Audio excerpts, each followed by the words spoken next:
Revelations chapter 18. In this I saw another angel with great authority coming down from heaven, and the earth was illuminated by his splendor. He cried in a mighty voice, "It has fallen! Babylon the Great has fallen. She has become a dwelling of demons, a haunt for every unclean spirit, and a haunt for every unclean bird, and a haunt for every unclean and despicable beast. For all the nations have been intoxicated with her immorality, which brings wrath. The kings of the earth have committed immorality with her, and the merchants of the earth have grown wealthy from her excessive luxuries." Then I heard another voice from heaven, "Come out of her, my people, so that you will not share in her sin or receive any of her plagues. For her sins are piled up to heaven, and God has remembered her crimes. Pay her back the way she also paid, and double it according to her works.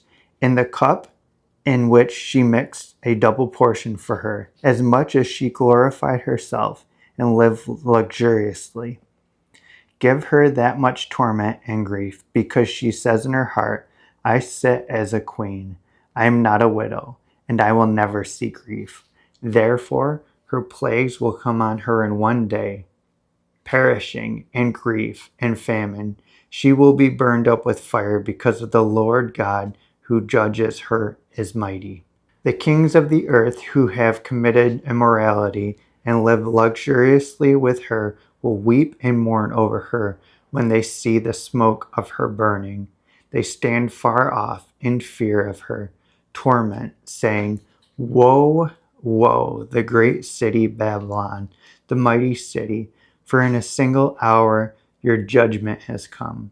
The merchants of the earth will also weep and mourn over her, because no one buys their merchandise any longer, merchandise of gold, silver, precious stones and pearls, fine fabrics of linen, purple silk and scarlet, all kinds of fragrant wood products, objects of ivory, objects of expensive wood, brass, iron, marble, cinnamon, spices, incense, myrrh, and frankincense, wine, olives, fine flour, wheat and grain, cattle, sheep, horses, and carriages, and even human souls.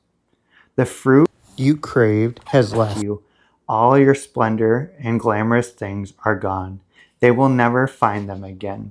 The merchants of these things who became rich from her will stand far off in fear of her torment, weeping and mourning. Woe, woe, the great city, clothed in fine linen, purple and scarlet, adorned with gold, precious stones, and pearls, because in a single hour such fabulous wealth was destroyed, and every shipmaster, seafarer, the sailor, and all who do business by the sea stood far off, as they watched the smoke from her burning, and kept crying out, 'Who is like the great city?' They threw dust on their heads and kept crying out, weeping and mourning, 'Woe, woe, the great city, where all those who have ships on the sea became rich from their wealth, because in a single hour she was destroyed.' Rejoice over her, heaven, and you saints, apostles, prophets, because God has executed your judgment on her." Then a mighty angel picked up a stone like a large milestone and threw it into the sea, saying, "In this way Babylon the great city will be thrown down violently and never be found again. The sound of the harpists, musicians, flutists, trumpeters will never be heard in you again. No craftsman or any trade will ever be found in you again. The sound of a mill will never be heard in you again. The light of the lamp will never shine in you again, and the voice of the groom and bride will never be heard in you again. All this will happen because your merchants were nobility of the earth, because all the nations were deceived by your sorcery, and the blood of the prophets and the saints and all those on the earth was found in you."